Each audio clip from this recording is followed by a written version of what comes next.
नमस्कार, मैं शालिनी और आप देख रहे हैं न्यूज़ वन टुडे। आइए बढ़ते हैं आज की बड़ी खबर की ओर।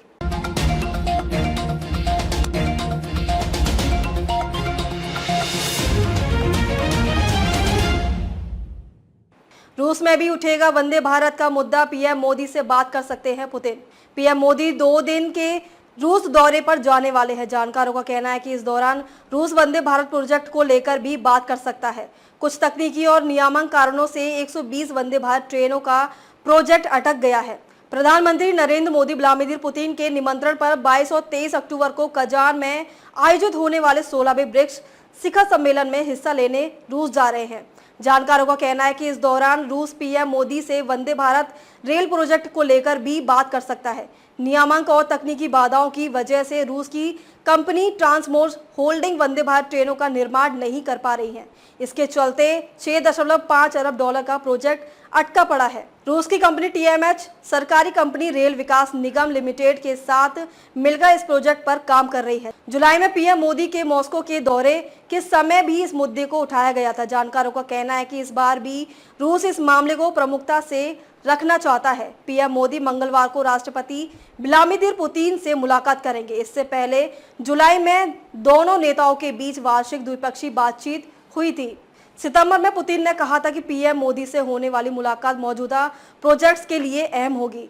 बिड जीतने के बाद भी दिक्कतें। मार्च 2023 में 58,000 का टेंडर जीतने के बाद से ही आरबीएनएल और टीएमएच के कंसोटर्मी को दिक्कतें आने लगी हैं। इस प्रोजेक्ट के तहत 200 वंदे भारत ट्रेनों का निर्माण किया जाता है।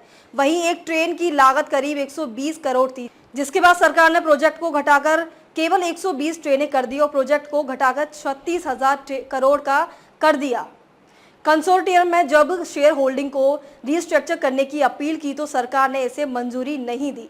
आरबीएनएल के प्रवक्ता काइनेन रेलवे सॉल्यूशन पीएम कार्यालय और विदेश मंत्रालय की तरफ से इन मामले में ईमेल को कई उत्तर नहीं दिया गया। वहीं सितंबर महीने में टीएमएच के सीनियर अधिकारी दिल्ली आए थे।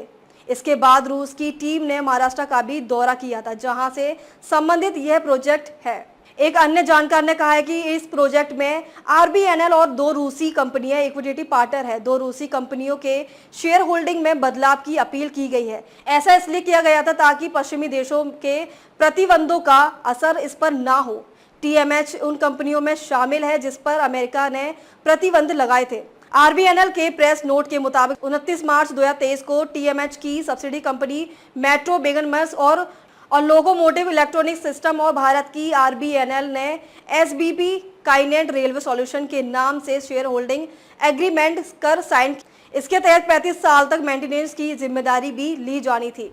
आरबीएनएल के काइनेट रेलवे सॉल्यूशन में 25% शेयर, इसके अलावा अन्य 2 रूसी कंपनियों के शेयर 70 और 5% थे। रूसी की कंपनी ने सरकार से कहा था कि एमडब्ल्यूएम और एलईएस की शेयर होल्डिंग आपस में बदल दी जाए, जिससे आरबीएनएल की हिस्सेदारी भी प्रभावित नहीं होगी। हालांकि सरकार ने अब तक इसकी अनुमति नहीं दी है। उन्होंने बताया कि सरकार चाहती है कि ट्रेनों की संख्या को और कम कर दिया जाए और हर ट्रेन में कोच 16 से 24 करने का प्लान है। ऐसे में इन बाधाओं के चलते वंदे भारत प्रोजेक्ट अटका पड़ा है।